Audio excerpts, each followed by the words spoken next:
Okay, welcome to Generactive.net. My name is David Cool, and today we will be interviewing installation artist and new media artist Sam Van Aken. Hello, Sam. How are you? Good, and you? Great, great. Thanks for agreeing to talk with us today. Absolutely. Yeah, so can you tell us a little bit about your background and your progression towards the mediums you're working with today? Yeah, well, obviously my background is in art. So I guess sort of formative experiences for me were after undergrad, I had a year where I went and studied in Poland. And this is about 5 or 6 years after the wall came down Oh, and wow. communism fell. And so I worked with former dissident artists under the communist regime. And Wow. one of the things was they were all using sort of materials at hand, and the artwork all had sort of like a social and political end to it too. So it was Right. not just artwork that sat, in the gallery, and it was so radically different than what was sort of the fashion at the time in terms of art making, or what was being taught as art in schools and institutions in the States. And Right. I really think that was, even at that time, there was a strong influence on new technologies there, Hmm. um, yeah, which I think that was really sort of like a formative experience for me. Yeah. Yeah. So, do you mean new technologies in actual like technologies coming in, or just kind of new approaches, or that kind of pragmatism of finding stuff to use? Well, I think it grew out of pragmatism, but it was, you know, it, I think there was also, I mean, a lot more video work than you were seeing in the States. I mean, painting was still dominant in the galleries and museums at the Right. time, and since they didn't have that sort of commercial aspect to it, it was sort of whatever, everything goes. Right. So I think everything got sort of grouped into that. Yeah. Yeah. Well, so from looking at your work, it seems like your work covers a lot of ground too. From kind of performative aspects to installation to the newer stuff you're doing that we'll talk about as well. But so, how do you see yourself? I mean, I see. I described you as new media artist and installation artist, but it seems like you do a whole realm. And I guess that's to me what seems like part of the shifting landscape now in the arts of how do people describe themselves, and kind of where do you see yourself in all of that? Yeah, I guess it. Well, I will work on projects that are definitely media based, but then it's also I don't know. I haven't spent a whole lot of time seeing myself as being one particular type of artist or another. Right. It's sort of I'm just happy when I come to an idea that I'm happy enough to go on, and Right. so that whatever direction that leads me, and I think that's sort of the part of the practice that I like the most is you never know which way it's going to go or how Right. it's going to evolve, and so that's the part where I get a lot out of it. It's just learning. Right. Yeah. So do you feel that then it's a lot of intuition on your for yourself of what kind of direction you or idea that you latch onto? I'd like to say that it is intuition because that'd be a lot easier. But it's largely more of just sort of following the idea out, Right. right? And it's sort of, I think of it as sort of this illogical, logical conclusion to to pursuing the work. Yeah, Right. yeah. So it's intuition. I I wish it was easy as that word. So All yeah. right. So, what's a typical day in your studio like? Kind of your creative routines. Part of this I'd like to kind of approach from a inside the artist studio angle of just learning how artists work and kind of Hmm. what their routines are. Well, I teach at Syracuse University. So during the academic year, it gets pretty hectic. We're just coming to the end of it now. But a typical day, no matter what, would be I try to get about 2 hours in the morning of just working on ideas, or drawings or something along those lines. It might be reading. it's, that I just try to cut out as sort of like my time, and it tends to, I find it makes the day more productive. And then sort of after that, it's mostly doing research for projects. I mean, not really knowing what I'm doing necessitates me doing a lot of research. So then I'll typically be at the studio by 10 or so, and then just working. And I guess that largely also depends on what I'm working on at the time. The yesterday, actually, this whole,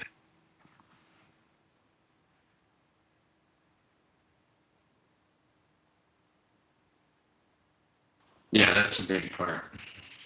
So yeah, that's generally the gist of it, though. Yeah. Yeah, I And I think lost I'm you a gonna little watch bit it. on that last part, but I think I got some of it there. Uh, okay, yeah, I was just saying, like, it changes based on what the project is at the time. Right. But I mean, so like this past month has been, I've been working in my orchard and nursery, working Right. on trees, and yeah, and so it usually wraps up at the end of the day with you know, just catching up on the rest of the day that I put off. Right. Yeah. So, in terms of your research, kind of, because I find myself getting sucked into research as well, where Mhm. I kind of develop an interest in something and I start reading about it, and then it starts to spawn kind of possible ideas. How do you, is that kind of organic, or are you focused on certain areas that you know that you're interested on that you want to, try to generate art projects from? I think it's a little bit of both. I mean, you definitely have those interests and those things that you're looking for, and then there's also the things that surprise you along the way. And Right. I think that's it. I mean, you go in looking for one thing, and you come out on the other end with something totally different. Right. Um, yeah, so it's sort of guided, but mostly chaotic. Right. Right. So, and then yeah, then it's a matter of just sort of holding on and trying to like amass as much information as you can on it. So Yeah. Yeah. Great.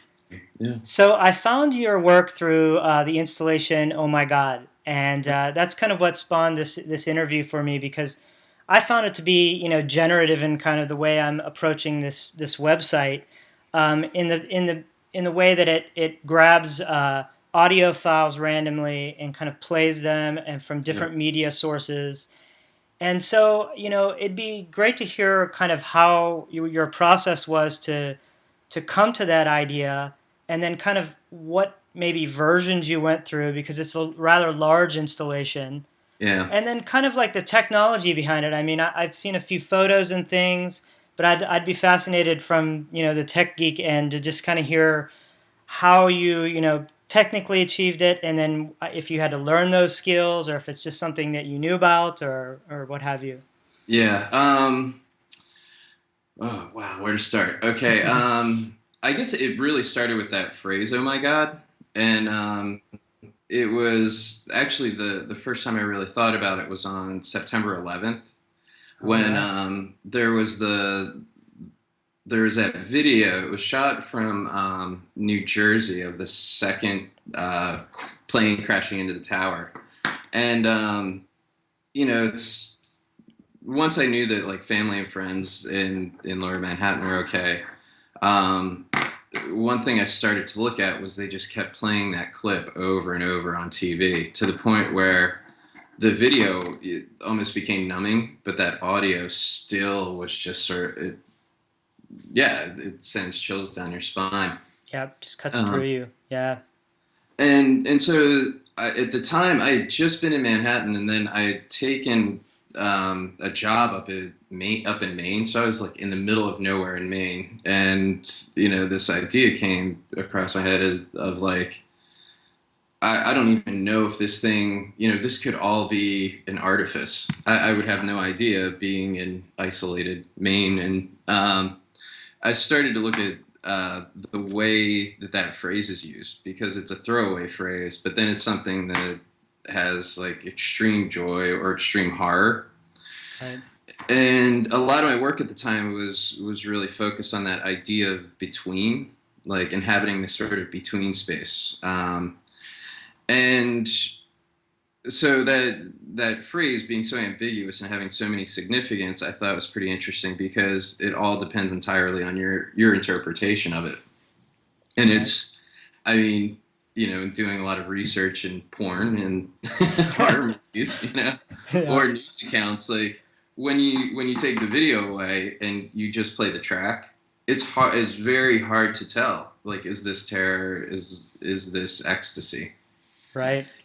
And so that formed the sort of idea behind the piece of bringing the viewer to that between space, and then from there, it started off as just sort of like this 12-foot by 12-foot wall of stacked speakers.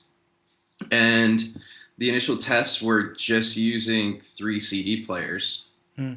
And then, and so I wanted that randomness to it. And I also wanted it to build up to this sort of crescendo. Like, so it, over a period of time, it's randomly being sent out to speakers, and then it continues to build until all the speakers are firing at the Right. same time, to that cacophony of voices. And so that first sort of like 12-foot by 12-foot wall, I think I did that in like 2004 or something, and then I really wanted to be more specific with the randomness, and so that led me to look into how could I control it more. And at the time, I was teaching several classes in the new media department at University of Maine, and I became introduced to Max MSP, Hmm. and so I had a lot of help on the technical aspect by some faculty and one of the graduate students there who sort of introduced me to the right hardware. So it was it's run on, I mean, it's antiquated technology right now, but it's a G4 with a sound card Right. connected to Motu units, and then those are sent out to car stereo speakers to amplify the sound, and then sent out to each of the speakers. Right. So that's sort of the gist of it. And then then the algorithm, I designed the algorithm and had help with programming to send it to be specific as to, creating that grid and then also creating that time frame for it. Right. Now, with that grid, were there a bunch of discrete channels, or is it just kind of like 4 or 5 channels and they're repeating sounds? I'm just curious. Yeah, 48 channels on it. Wow, Yeah, yeah. so it had 48 channels that it would send out. So there were it was 2 Motu units that were attached to it, Hmm. and those were 24 outputs apiece. Right. So yeah, it was pretty. It's crazy. The wiring is just a nightmare. Like it's a 3-day install. Right, right, right. Yeah, but what I like about it is it has that kind of Wizard of Oz, like you get to look behind the curtain and see, at least from your photos anyway, where there's this kind of public facing sides, just this wall of speaker, and then you walk around and it's like Yeah, the that was definitely like the whole purpose of it too. It's like yeah, I was thinking of that wall as being that that between space. right, It's posing things on either side. So it's the wall is it's pretty refined, and then the back side is just a mess. And then the computer is sort of like on there on a card as the wizard. So it's like a yeah, really yeah, yeah. it's a good point. Well, and I find that that's kind of a something that a lot of artists are encountering, including myself these days. Is just you have to confront those kinds of physical things and find a way to make it either interesting or make it just become part of the piece. Yeah, yeah, Yeah, and yeah, I was calling it for a while there. I called it extension cord aesthetics because there's nothing to really do with them other than just sort of they're there. Yeah, right, right, so you have to like deal with them in some way or the other. So yeah. So I was also interested in your other piece, Thumper. I've only seen it through the video. I think you have a video on Vimeo with it. But Yeah. that looks like it's similar. Could you talk about that piece a little bit as well? Yeah, in that one, I was interested in how sound is physically perceived, and how you feel it as much as you see it. And so I was interested in car culture, in sort of those in the bass systems that drive cars, right? Right. And so also just sort of I was playing with tactile transducers for a while, and hooking things up to like my coffee table and then just bouncing them off with bass and like so I mean it really, I wish there was like this grand conceit behind that work, but it was really just make noise and make things move with sound to start it Yeah. off. Yeah. Awesome. And so yeah, so I took the plans for a geosphere, and designed it so it could house those 80 subwoofers. And so that's like the initial version that I'm still waiting to get back to. I'm looking to do another one, but rather than have the speakers point out, point inward. Hmm. Right? So that way you get more of that isobaric speaker design, and the sound is more contained, which I think will generate more motion in the piece itself. Right. Right. As kind of vibrating the piece. Yeah, yeah. And Yeah. so that's where the next sort of step with it is. Yeah. That, Awesome. that bouncing. So also, that kind of leads me into this next question is, do you find the art world kind of receptive to these sound pieces?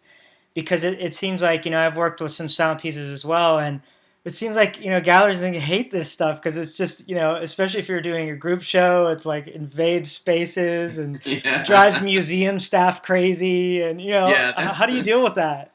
No, it's hard for like, well, the people that work the desk wherever the reception desk is, like it drives them mad. Yeah. So they'll start off the before the opening loving the piece, and then they just loathe it afterwards. But I think, generally I think people are pretty receptive to it, although it is one of those things of um, how far you're willing to compromise a piece. Like Right. I showed the Thumper piece once where they put it in the center of the gallery with all this other work around it, and then didn't want to turn up the volume on it. Right. So when it sort of defeated the whole thing for me Yeah. of, and so I guess that's more, my own, I guess that's me rather than the gallery deciding, what works best for it than anything else. But I think generally, like you see a lot more places that are interested in doing that, and I think it also like museums, you start to see them want to fill the spaces that aren't the galleries, that aren't the sort of painting, sculpture galleries. So Right. yeah, you start to see more experimental pieces that are in other, other inhabiting other parts of the museum. Right. So So for both of those pieces, I mean, you said you did some amount of collaboration, which I guess it's a good time to talk about that. Was one of my yeah. questions was, how do you feel about collaboration in your own process, and just it seems like that's becoming much more of a part of a lot of people's practices these days. Is maybe not have all the technical skills or different things, and finding people to work with that can contribute those. Maybe you can talk a little bit about that in your own work. Yeah, I guess as far as collaboration goes, like I'm pretty specific with what I want Hmm. from the piece. So, but I do draw on the expertise of other people, and so it's usually either bartering or pay that does it. Like the well, with grafting the trees, one of the things that I had to do was it's kind of a dying art form here in New York State. And so the only people that really knew how to do it well were farmers, and so they have orchards, and basically the barter was I would go out and pick fruit for them for a couple weeks, and they start to show me how to do it. So it's, you know, Awesome. it's. I think it was more of them testing me to see if I was willing to pay my dues than Right, right. to To make see it if you're happen. you're worthy of the knowledge or what have Yeah, you. yeah. So you find yourself in these weird situations where I'm like, I have this big canvas bag slung over my shoulder. I'm going, what the hell happened here? Well, that sounds like a fun part to as far as I'm concerned, though. Oh, yeah, yeah. I mean, it's amazing because like then I mean, you learn so much more. Right, Yeah, in that, and so I'm interested in that submersion into that kind of technology thing, right, whatever it is, and yeah. So I think it might not be collaboration on the work itself, but it turns out to be a type of collaboration that exists outside the work. right. In terms of finding those specialties to help you out in those areas. Yeah, yeah. Yeah, right. Huh. So So maybe you could talk more about that piece. It's called the Tree of 40 Fruits. Is that correct? yeah, yeah. And what it is it's a tree that I'm working on to graft or grafting and then working to grow 40 different varieties of fruit on. Yeah. And they're all within the family of fruit, stone fruits. So peaches, plums, apricots, nectarines, cherries, and now almonds. Hmm. And yeah, so I start the trees from tiny rootstock, and then grow them and yeah, keep grafting. Right. So how did you come on upon that idea? Was there some kind of research that led you to that? What was your kind of process there? um, I I had seen grafting done when I was a kid, and just thought it was the most amazing thing. Like you see somebody take a piece of one branch of a tree, stick it onto another, and then you come back the next year and it's growing. And I always thought that was just that was the most magical thing I had ever seen. And I thought, so years and years later, I was actually thinking about how that's like a really beautiful metaphor, for a lot of the way that we think, like who we are as individuals. It's this sort of grafted identity, grafted thought, and Hmm. so I played with the grafting for a long time, and it started off with just taking pieces of plastic fruit and sticking them together in these weird combinations to doing vegetables. You can graft different vegetables together, and then eventually it led to the tree, which I thought was really nice because of the symbolism of a tree of you know and then all those those associative thoughts to it, like it's towards, like, I mean, almost all religions, the tree becomes like a central form and image. Right. So yeah. Yeah. And, oh, go ahead. No, no. Yeah. So, do this is definitely a stretch, but yeah, I'm still kind of exploring what it even means to make some kind of generative or interactive type artwork, as I'm exploring the site. And do you see pieces like that where you're kind of creating this tree and then it has the life of its own and it kind of creates itself? Or do you see yourself as like, I'm the full creator and you have total control? Oh, I have zero control, and that's what I like. I mean, it's I don't like static objects. I mean, it's like there's a part of me that does like that work that continues to evolve. It's just sort of like you put this thing into motion and it sort of becomes its own thing, which I think my practice is like that. I like to believe my practice is like that as well as the work. So it's not the same viewing experience twice, Right. and to also, and I think that's tied to looking at different phenomena as metaphor, as opposed to looking at an image or an object as a metaphor. Right. And so when it's based on the act, then the act becomes its own thing. Hmm. Yeah. Yeah. So I So see I see so many people these days, like in terms of computer kind of generated art, where they're mimicking these kind of biological systems and having Hmm. things kind of take on and grow and do these things. But I love the idea that you're kind of launching off into manipulating, these plants and things. And for me, it also, kind of on the scary side of it, speaks to things like Monsanto and all, that kind Oh of whole yeah. thing raging as well. But I think it's just getting into this kind of interesting, brave new world of being able to, as an art form, start to manipulate biological systems or different things and have them do, kind of mold them in different ways that they've never been molded before.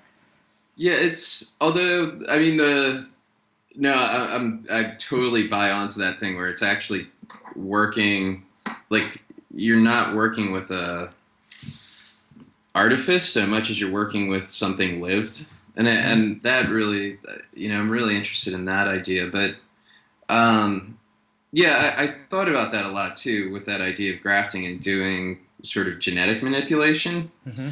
but I decided on grafting, which is a much older technology. I mean, Right. it's I think the earliest known use of it is like 5,000 years ago.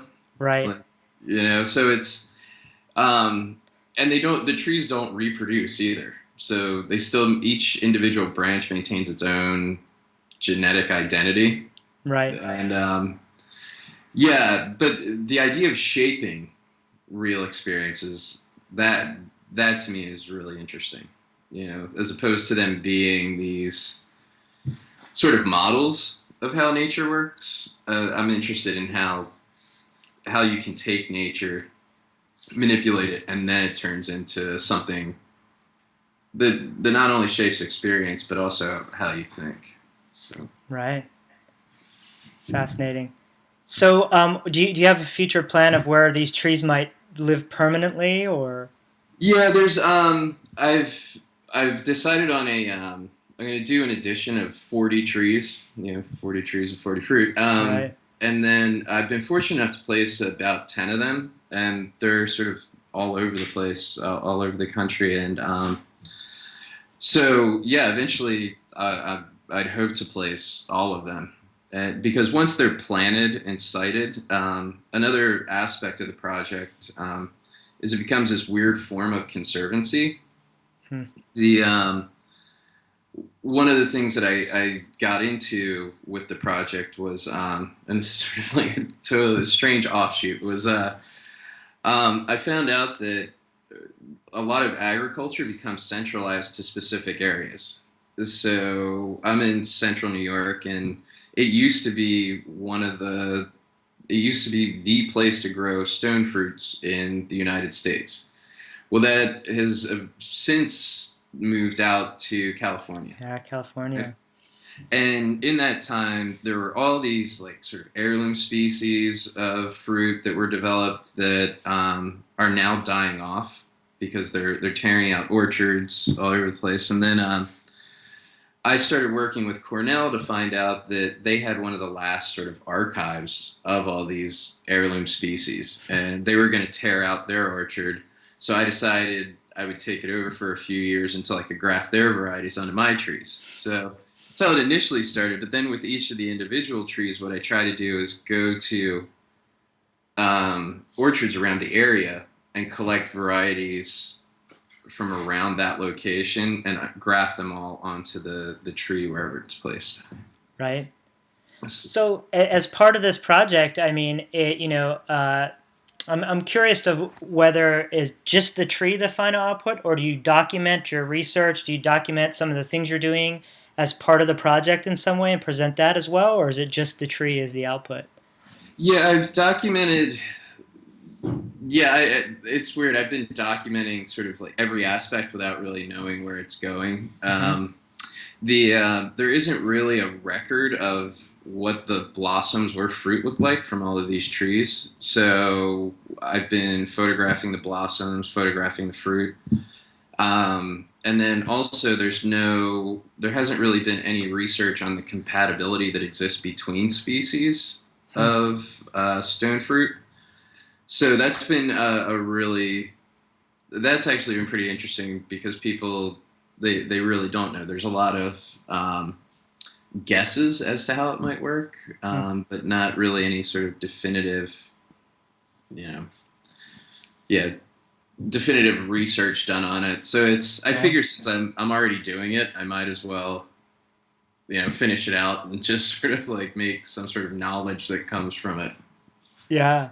I mean, that's fascinating. Just as you were saying, it's like this thousands of years old kind of practice that even in this kind of day and age of, genetically engineered things, that so many things are still unknown. That's kind Oh of yeah, fascinating in itself. yeah, and it's really weird. The just sort of building on that genetic ideas. It's most of the farmers that you talk to, or I'd say a good percentage of them, um, people that are commercially growing are strongly in support of genetic modification. Hmm. And their rationale behind it is, well, we've been doing this for so long. What's the hesitation in making that next step? Right. Which I think of course, I'm like, it's weird. I become very conservative about it in that, and I'm like, no, you can't cross that line. It's, but yeah, it's interesting to see where the two worlds meet on that. Right. So, I mean, as this, I guess it kind of came up organically, me just kind of thinking of that and mentioning it. I mean, I study a lot of that kind of stuff on my own anyway. I think a lot of people do these days, but Yeah. did you find that that's part of your interest in this, or is it just all kind of through side avenues, like you're saying, where these things come into play? Well, I think definitely using fruit and grafting. I was hoping that you know I didn't want the work to be specifically focused on that idea, but Hmm. I think it's a nice avenue that the piece can sort of introduce you to, like a Right. sort of avenue of thought. Um, because it is. I mean, that's going to be that is a huge concern. That's a huge issue. I mean, Yeah. food production is largely, yeah, that's right up there with climate change. So, Yeah. It is huge. So I've just one more question for you. What are you currently working on, and what do you have shows and things planned? What's your next venue? yeah, the couple projects I'm working on a tree of 12 seasons. So, a tree that'll produce fruit throughout the year. Hmm. And so that piece is it's largely kept within a greenhouse where I can climate control certain sections of the tree to try to get it to blossom to fruit at certain times. So that's one piece. I'm working on sort of going back to this one piece that I had done earlier with it's called Becoming Roy Neary, where I took on the role of Richard Dreyfuss's character from Close Encounters, and like the whole notion behind that was trying to do a contemporary version of Don Quixote, and so I've become really interested in sort of where narratives collapse, like where where one narrative comes up against another, and the Right. dissonance that occurs between the two. And so that's another project that'll be shown at Massachusetts College of Art Hmm. in the fall, and then I'm doing a No, couple. wait. That's the becoming Roy Neary piece. Is that what you're talking about, or is this something Oh, it'll different? be sort of based on that, but it'll be Ah, another, taking other narratives, you know, great. sort of in that realm. And then there'll be another show at Munson Williams Proctor Art Institute, and that's in Utica, New York. And so that'll be another big installation that's coming up in the fall. And then just keeping the trees growing. Yeah. Yeah. Awesome. Well, great. So, so yeah, that's pretty much what I'm working on.